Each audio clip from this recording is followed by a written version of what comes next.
Saudi अरब के अंदर से पाकिस्तानी, इंडियन और बंगालियों का एक गैंग गिरफ्तार किया गया है, जिनकी वजह से पूरे शहर के 50 स्कूलों और यूनिवर्सिटियों और इदारों को छुट्टी भी देनी पड़ गई है।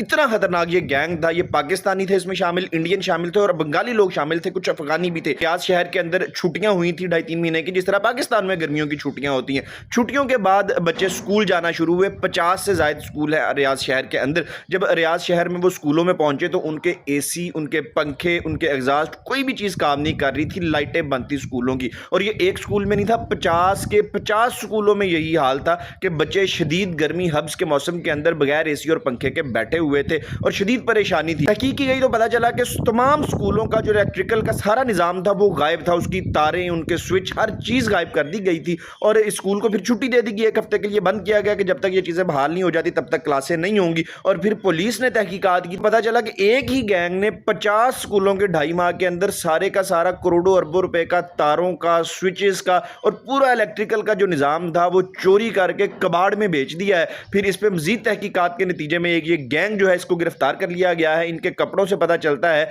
शलवार कमीज पहनी हुई है इन्होंने, और उनके जो रंग है स्किन के, उससे पता चलता है कि ये पाकिस्तानी हैं, इंडियन है, अफगानी और बंगाली लोग हैं। चेहरे इनके सोशल मीडिया पे जो है वो शो नहीं करवाए सऊदी हुकूमत ने।